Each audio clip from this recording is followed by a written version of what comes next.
সপ্তম শ্রেণীর প্রিয় শিক্ষার্থীরা কেমন আছো? সবাই আশা করি অনেক ভালো আছো। তোমাদের ইতিহাস ও সমাজ বিজ্ঞান বইয়ের বার্ষিক পরীক্ষাটি মূল্যায়নটা কীভাবে অনুষ্ঠিত হবে এবং কী কী প্রশ্ন আসবে, একই সাথে হচ্ছে যে তোমাদের সিলেবাস এবং মানবন্ধন কত নম্বরের পরীক্ষা, কোন কী পরীক্ষার মধ্যে কী কী লিখতে হবে সেটি A to Z তোমরা দেখতে পাবা এই ভিডিওটির মধ্যে। অবশ্যই ভিডিওটি শুরু থেকে শেষ পর্যন্ত দেখো।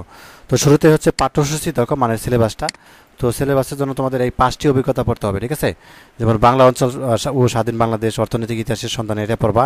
এবং মুক্তিযুদ্ধের বিদেশি বন্ধুরা, সামাজিক রাজনৈতিক কাঠামো, রীতিনীতি, এটা পড়বা। এবং টেকসই উন্নয়ন, আমাদের ভূমিকা, সম্পদের কথা। এই 5টি অভিজ্ঞতা খুব ভালোভাবে পড়বা। তো এরপরে হচ্ছে মানবন্ধন দেখো, যে বহু নির্বাচনী প্রশ্ন MCQ থাকবে 15টি এবং এক কথা থাকবে 10টি, ঠিক আছে? তো এই মোট 25 নাম্বার। আর সংক্ষিপ্ত প্রশ্ন থাকবে 10টি দিতে বললে 20 নাম্বার। আর রচনামূলক প্রশ্ন দৃশ্যপটবিহীন থাকবে 3টি, উত্তর দিতে হবে 3 5 15।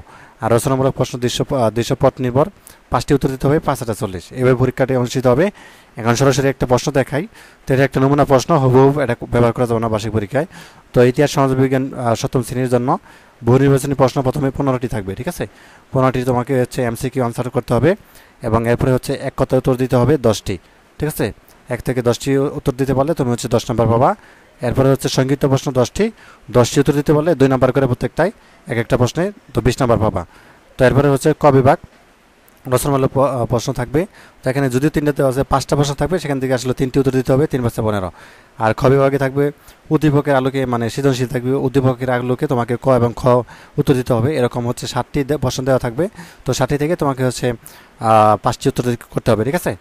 তো এই ছিল তোমাদের ইতিহাসে ও সমাজ বিজ্ঞান বইয়ের যে নমুনা হচ্ছে প্রশ্নপত্র, একই সাথে হচ্ছে পাঠ্যসূচি মানবন্ধন দেখালাম।